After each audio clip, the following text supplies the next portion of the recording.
So quickly checking out the Bitcoin miner outflows. I'm going to read the major points of this article before we do move over to the raw data on the on-chain metrics. So the Bitcoin miners have been forced to tap into their cryptocurrency stashes as the price plunges, rising energy costs and increased competition bite into the profitability. The number of coin miners ascending to crypto exchanges has been steadily climbing since June the 7th. Researchers at Macro Hive noted, in a sign that miners have been increasingly liquidating their coins on exchanges. Several publicly listed Bitcoin miners collectively sold more than 100% of their entire output in May, as the value of BTC USD tumbled 45%, and the plummeting profitability of mining forced these miners to increase their selling rate to more than 100% of their output in May.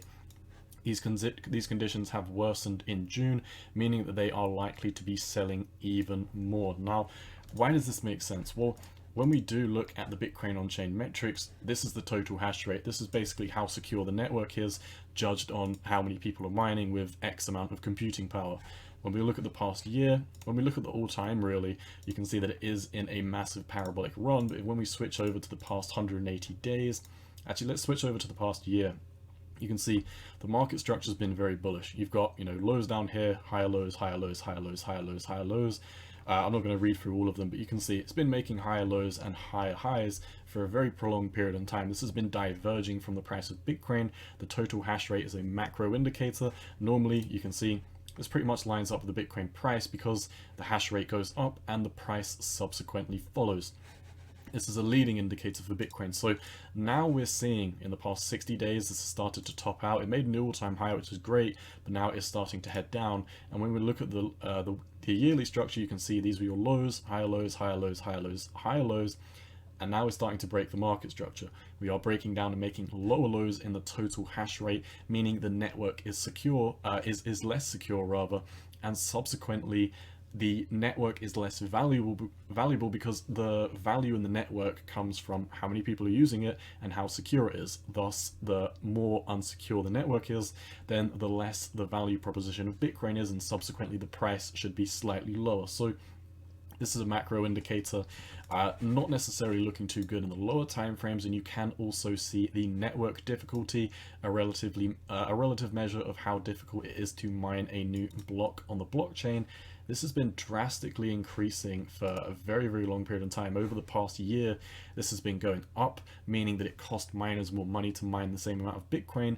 And this is a problem because it costs them more money and the price of electricity is shooting through the roof because of this recession that we're kind of entering in at this moment in time. So when we look at the past couple of network difficulty adjustments, which pan out, every couple of weeks or every month, it's basically gone down, and it's had a very, very harsh drop compared to what we've seen in previous drops. I mean, we have to go over to the 3-year and see that, these were the past huge drops that we had, and ever since we've been in this massive run, we really haven't seen, 2 back-to-back drops, which were absolutely dramatic. For example, we saw 2 back-to-back drops over here in the network difficulty when we did have a rather large capitulation, but nonetheless, this is definitely a much nastier drop. We've basically had a massive drop, dead cat bounce, and now we've started moving back down to the downside. The last time we really saw a huge capitulation like this was in May of 2021. We had a huge run to the downside. So hopefully the price of electricity goes down, hopefully the network difficulty kind of levels itself out, and subsequently the hash rate can start to pick up, because once again, the value from the Bitcoin network comes from its users, its decentralization, and a high hash rate. The hash rate goes down, this is a leading indicator that the network is less valuable, and it should subsequently be priced at a lower price. I'm a massive fan of Bitcoin. If you're new to the channel, first of all, warm welcomes. Don't take this as fodder or anything. I'm just reading the facts. I'm telling you how it is. The hash rate is a very good indicator of how valuable the network is, and while in the higher time frames, I really don't think it's anything to worry about.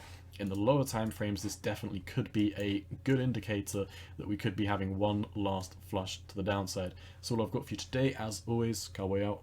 Peace.